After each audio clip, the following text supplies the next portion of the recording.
ಈ ವರಮಹಾಲಕ್ಷ್ಮಿ ಹಬ್ಬಕ್ಕೆ ಬರೀ ಬ್ಲೌಸ್ ಪೀಸ್ ಕೊಡೋ ಬದಲು ಈ ರೀತಿಯಾಗಿ ಬ್ಲೌಸ್ ಪೀಸ್ ನಲ್ಲಿ ಪರ್ಸನ್ನ ಮಾಡಿಕೊಡಿ. ಈ ಬ್ಲೌಸ್ ಪೀಸ್ ನಲ್ಲಿ ಪರ್ಸನ್ನ ತುಂಬಾ ಈಸಿಯಾಗಿ ಮಾಡ್ಕೋಬಹುದು. ಯಾವುದೇ ರೀತಿಯಾದಂತಹ ಸ್ಟಿಕ್ಕರ್ ಆಗಿರ್ಬೋದು, ಟೇಪ್ ಆಗಿರ್ಬೋದು, ಗಮ್ ಆಗಿರ್ಬೋದು, ಏನನ್ನ ಯೂಸ್ ಮಾಡದೆ ಜಸ್ಟ್ ಬರೀ ಫೋಲ್ಡಿಂಗ್ ನಲ್ಲೇ ಈ ರೀತಿಯಾಗಿ ನೀವು ಮಾಡಬಹುದು. ನೋಡ್ಲಿಕ್ಕೆ ಎಷ್ಟು ಸುಂದರವಾಗಿದೆಯೋ, ಮಾಡ್ಲಿಕ್ಕೂ ಸಹ ಅಷ್ಟೇ ಈಸಿ. ಬನ್ನಿ ನೋಡೋಣ ಯಾವ ರೀತಿಯಾಗಿ ಮಾಡಬೇಕು ಏನು ಅಂತ.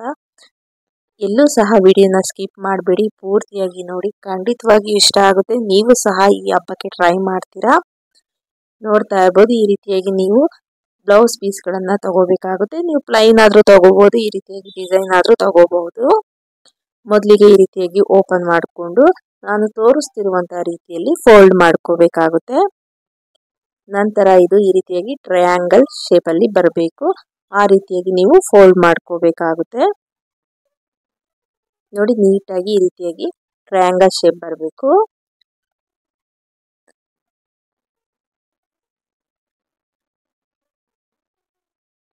ನೋಡಿ, ಈ ರೀತಿಯಾಗಿ ಎರಡು ಲೈನ್ ಬರುತ್ತಲ್ಲ, ಅದನ್ನ ನೀವು ಮೇಲ್ ಮಾಡ್ಕೋಬೇಕು.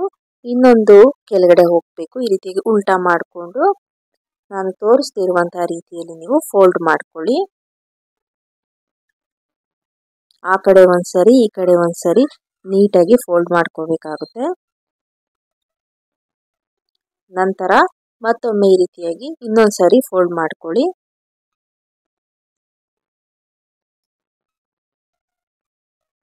ನೋಡಿ, ಈ ರೀತಿಯಾಗಿ ನೀಟಾಗಿ ಫೋಲ್ಡ್ ಮಾಡ್ಕೊಳ್ಳಿ.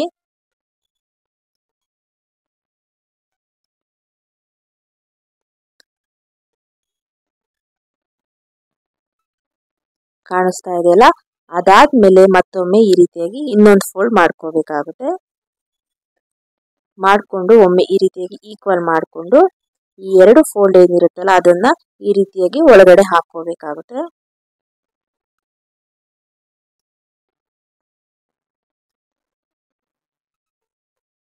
ನೀಟಾಗಿ ಇದನ್ನ ಒಳಗಡೆ ಪ್ರೆಸ್ ಮಾಡಿ ಹಾಕಿ.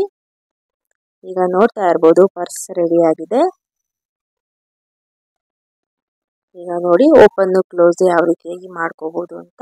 ಈಗ ನಾನು ಇದ್ರೊಳಗಡೆಗೆ ಪಾಕೆಟ್ ನಲ್ಲಿ ಒಂದ್ ಸ್ವಲ್ಪ ಅಕ್ಕಿ ಮತ್ತು ಅರಿಶಿನ ಕೊಂಬು ಹಾಗೂ ಅರಿಶಿನ ಕುಂಕುಮವನ್ನು ಹಾಕಿದೆ, ಅದನ್ನ ಇಡ್ತಾ ಇದೀನಿ. ಹಾಗೆ ಒಂದ್ 4 ಬಳೆಯನ್ನ ಹಾಕಿ ಇದ್ರೊಳಗಡೆ ಈ ರೀತಿಯಾಗಿ ಕ್ಲೋಸ್ ಮಾಡ್ತಾ ಇದೀನಿ.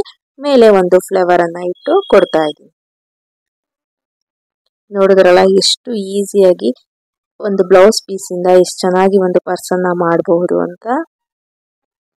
ತುಂಬಾ ಇಷ್ಟ ಆಯ್ತು ಅಂತ ಅನ್ಕೊಂಡಿದೀನಿ. ಮತ್ತೊಮ್ಮೆ ತೋರಿಸ್ತಾ ಇದೀನಿ ಯಾವ ರೀತಿಯಾಗಿ ಮಾಡಬೇಕು ಅಂತ. ನೀಟಾಗಿ ಫೋಲ್ಡಿಂಗ್ ಅನ್ನ ನೋಡ್ಕೊಳ್ಳಿ. ಇನ್ನು ನನ್ನ ಚಾನಲ್ ನಲ್ಲಿ ಸುಮಾರು ವ್ಲಾಗ್ಸ್ ಗಳನ್ನ ಅಪ್ಲೋಡ್ ಮಾಡಿದೀನಿ. ನೋಡಿ, ಹೇಗಿದೆ ಕಮೆಂಟ್ ಮೂಲಕ ತಿಳಿಸಿ. ಅದಲ್ಲದೆ ಫೆಸ್ಟಿವಲ್ಗೆ ಮಾಡುವಂತಹ ಅಡಿಗೆಗಳನ್ನು ಸಹ ಅಪ್ಲೋಡ್ ಮಾಡಿದೀನಿ. ಅದರ ಲಿಂಕ್ ಬೇಕಂದ್ರೆ ನಾನು ಡಿಸ್ಕ್ರಿಪ್ಷನ್ ಅಲ್ಲಿ ಹಾಕಿರ್ತೀನಿ, ಒಮ್ಮೆ ಟ್ರೈ ಮಾಡಿ ನೋಡಿ. ಮತ್ತೆ ವರಮಹಾಲಕ್ಷ್ಮಿ ಹಬ್ಬವನ್ನ ಹೇಗ್ ಮಾಡಬೇಕು, ಕಳಸಕ್ಕೆ ಏನೇನೆಲ್ಲ ಹಾಕಬೇಕು ಅದನ್ನು ಸಹ ವಿಡಿಯೋ ಮಾಡಿ ಹಾಕಿದ್ದೀನಿ. ಅದನ್ನು ಸಹ ನೋಡಿ, ಹೇಗಿದೆ ಕಮೆಂಟ್ ಮೂಲಕ ತಿಳಿಸಿ. ಅದರ ಎಲ್ಲಾ ವಿಡಿಯೋಗಳ ಡಿಸ್ಕ್ರಿಪ್ಷನ್ ಅಲ್ಲಿ ಹಾಕಿರ್ತೀನಿ, ಲಿಂಕ್ ಅನ್ನ ಟ್ರೈ ಮಾಡಿ. ನೋಡ್ತಾ ಇರ್ಬೋದು, ಅದೇ ರೀತಿಯಾಗಿನೇ ಫೋಲ್ಡಿಂಗ್ ನೆಲ್ಲ ಮಾಡ್ಕೊಳ್ತಾ ಇದ್ದೀನಿ.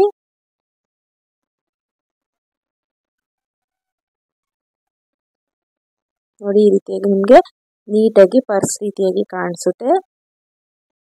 ನೋಡಿ, ಓಪನ್ ಕ್ಲೋಸ್ ಯಾವ ರೀತಿಯಾಗಿ ಮಾಡಬಹುದು ಅಂತ, ಹಿಂದೆ ಮುಂದೆ ಎಲ್ಲ. ಈಗ ಇದ್ರೊಳಗಡೆ ಮೊದಲೇ ತೋರಿಸಿದ ರೀತಿಯಲ್ಲಿ ಅರಿಶಿನ ಕುಂಕುಮ ಹಾಕಿ ಮತ್ತು ಒಂದು ಅರಿಶಿನ ಕೊಂಬನ್ನ ಇಟ್ಟು ಮತ್ತೆ ಬಳೆಯನ್ನ ಹಾಕಿ ಈ ರೀತಿಯಾಗಿ ಪ್ಯಾಕ್ ಮಾಡಿ, ನಂತರ ಮೇಲೆ ಒಂದು ಚಿಕ್ಕದಾದ ಫ್ಲವರ್ ಅನ್ನ ಇಡ್ತಾ ಇದ್ವಿ. ಈ ರೀತಿಯಾಗಿ ಒಮ್ಮೆ ನೀವು ಮಡ್ಲಕ್ಕಿಯನ್ನ ಕೊಡುವಾಗ ಈ ರೀತಿಯಾಗಿ ಒಮ್ಮೆ ಕೊಡಿ ಅರಿಶಿನ ಕುಂಕುಮ ಜೊತೆ. ನೋಡ್ಲಿಕ್ಕೂ ಸಹ ತುಂಬಾ ಚೆನ್ನಾಗಿದೆ. ಹಾಗೆ ಅವರು ಸಹ ತುಂಬಾನೇ ಇಷ್ಟಪಡ್ತಾರೆ. ಎಲ್ಲಾ ಬ್ಲೌಸ್ ಪೀಸ್ ಗಳನ್ನು ಸಹ ನಾನು ಇದೇ ರೀತಿಯಾಗಿ ಮಾಡ್ತಾ ಇದ್ದೀನಿ. ನೋಡಿದ್ರಲ್ಲ, ಎಷ್ಟು ನೀಟಾಗಿ ಎಷ್ಟು ಚೆನ್ನಾಗಿ ಕಾಣಿಸ್ತಾ ಇದೆ ಅಂತ ಬ್ಲೌಸ್ ಪೀಸ್ ನಲ್ಲಿ ಮಾಡಿರುವಂತಹ ಪರ್ಸ್ಗಳು. ಈ ವಿಡಿಯೋ ನಿಮ್ಗೆಲ್ಲ ಇಷ್ಟ ಆಗಿದೆ ಅಂತ ಅನ್ಕೊಂತೀನಿ. ನೀವು ಸಹ ಈ ವರಮಹಾಲಕ್ಷ್ಮಿ ಹಬ್ಬಕ್ಕೆ ಖಂಡಿತವಾಗಿ ಈ ರೀತಿಯಾಗಿ ಟ್ರೈ ಮಾಡಿ ಅರಿಶಿನ ಕುಂಕುಮವನ್ನ ಕೊಡಿ. ಮನೆಗೆ ಬಂದಿರುವಂತಹ ಗೆಸ್ಟ್ಸ್ ಎಲ್ಲ ತುಂಬಾನೇ ಇಷ್ಟಪಟ್ಟು ಸ್ವೀಕರಿಸ್ತಾರೆ ಅಂತ ಹೇಳ್ತಾ ಈ ವಿಡಿಯೋನ ಮುಗಿಸ್ತಾ ಇದ್ದೀನಿ. ಎಲ್ಲರಿಗೂ ಶೇರ್ ಮಾಡಿ. Thank you so much.